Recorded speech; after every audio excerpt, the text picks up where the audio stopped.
what seem to you to be the absolute priorities in creating a new politics? You know, like media control, freedom of speech, allocation of funds, real democracy, waking people up. Which is just like, I know this is your bread and butter, you do it every day.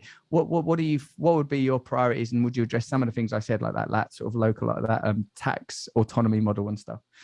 Well, let me just say this before I address your question directly, is that, you know, I live in California. Now, California is the 5th largest economy in the world. Just the state of California. And we have a supermajority Democrats elected in California to run our state legislature. Supermajority, meaning Republicans can't stop anything the Democrats want to do.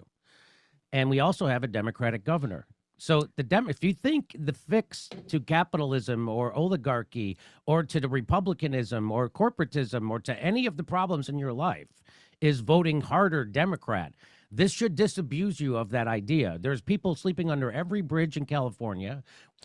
I like that term. This should disabuse you. I've never heard anybody say that, man. See, that's going inside my pocket right there. I'm keeping that one. You know what? If you ever thought that before, this right here, information that I'm presenting you right now, should definitely disabuse you from thinking, whoa, they gonna be like, disabuse, man, that brother is smart. Where did he get that? Where did he get that word? Disabuse. Let me Google that. I don't think it's a word. Yeah, I don't think it's a word. It's a word. We don't have student debt relief. We don't have, people can't afford to live here.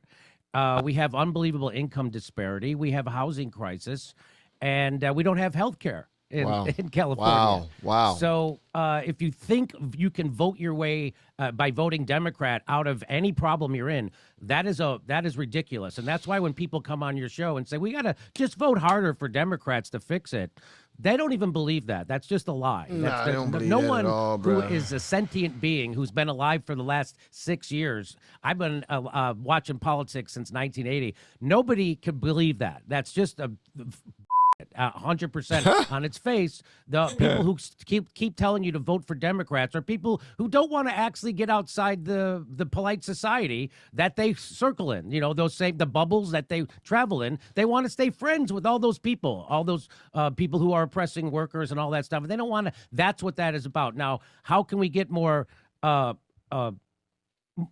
control over our government? Now, I mentioned Ralph Nader before, and I said this before I knew he had said this, but in 2015, 2016, I was telling people, because the Democratic Party had cheated Bernie Sanders. That's not hyperbole. It was proven. People had to step down in shame that they were cheating. Hillary Clinton was literally running the Democratic National Committee during the primary, which is, you know, that's fraud.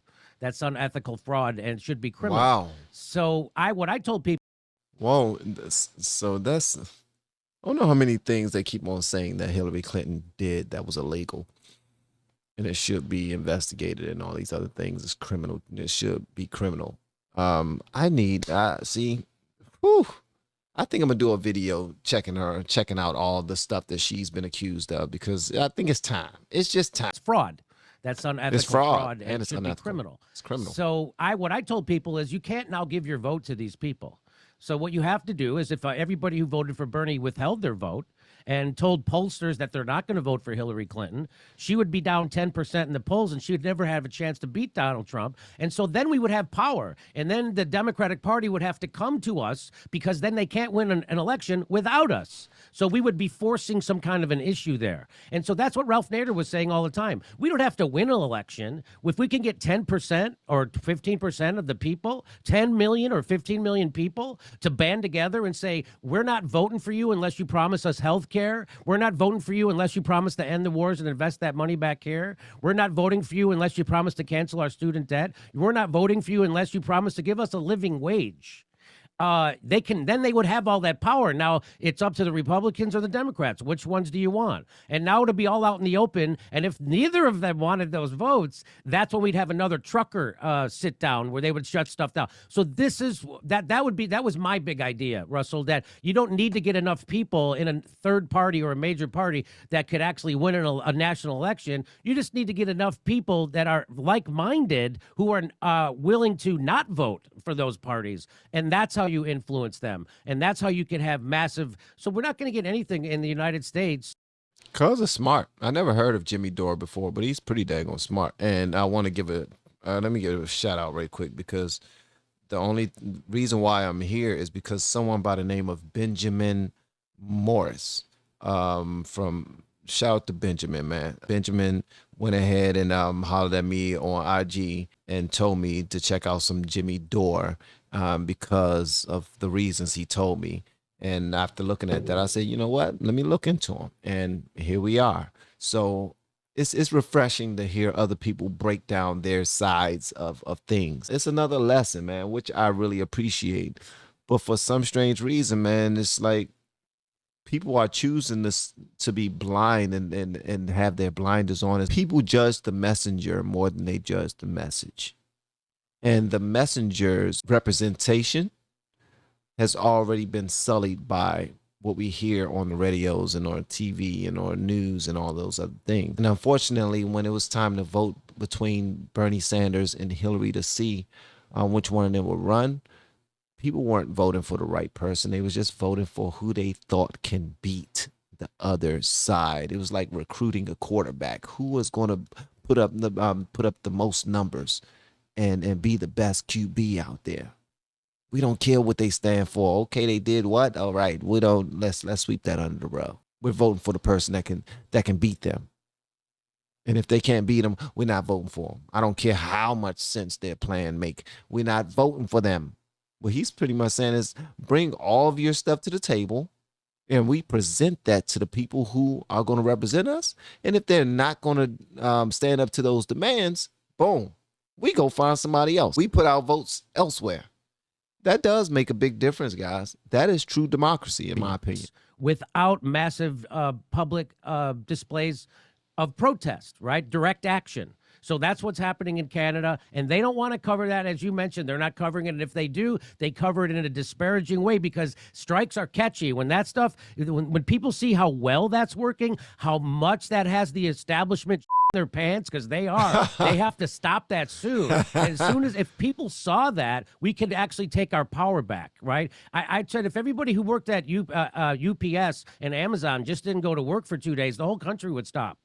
And so they have to realize their power. But the problem is unions also get corrupted. And so now the major unions aren't really against the oligarchy. They are the oligarchy. So that's why it has to come from the bottom up. It has to come from the grassroots. And as far as the things that you talked about, like more local level participation where you can see where your tax dollars go, yeah, I mean, of course, that is the, if you could start at a local level, that's always the best. You know, we were lobbying here with Ron Placone in Pasadena, California. We would go to the city council meetings and we would lobby our representatives for broadband, right? Why can't we have universal broadband provided by the city, and how it would save everybody money, and how it actually. And so anyway, I'm with you on that. I need more ideas that way. I'm not, I haven't looked into it probably as much as you have, but yeah, I'm all for that. Hey, so how did you, there's a few more. I mean, I've got questions to fill the entire hour of content. You'll be astonished that I'm a professional person. But Jimmy, I want to know, a little bit more biographically, how did you come to cultivate this perspective? How do you manage the tension between being an entertainer and an activist, obviously explicitly and in a pretty dedicated way? That's what you are. How do you manage that tension? How did you cultivate these views? If y'all haven't signed up to everything he wants you to sign up to right now, please make sure you go do that. Why? Because he gives value every single day, and those type of people should be followed. Those type of people should be listened to and supported. So even if he got 5-6 million people, I don't care. Go be the 6.1%. I don't know what the hell I'm talking about. I enjoy that though, man. Shout out to Jimmy Dore. He told us why the establishment are pooping their pants, and it's this is a crazy situation right here, man. Government is so much. What is it for? Is it for greed? Is it for money? Please tell me that. I mean, I get it. We are all for capitalism, right? But how capitalistic are you? Are you willing to not give up about people in order to make that dollar? Because that's essentially what it's coming down to. People are joining forces, not really caring about what they're doing to people. I want to hear what y'all got to say about this in the comments below. And if you have yet to hit that subscribe button or the super thanks button, which a lot of you guys have been doing, thank you so much. Please make sure you do so on your way out the door. Once again, guys, I'm Van, and now we are all the LFR family, and I look forward to seeing you on the next video and hopefully inside of the Patreon as well. You all have been amazing, man. And thank you everyone for following me on Twitch and on IG and on TikTok. I mean, not TikTok. I need to focus on TikTok sometimes, but the ones who follow me on Twitter too, who engage in some of those questions that I asked. Thank you so much. Y'all are amazing. Love y'all. See you next time. Bye.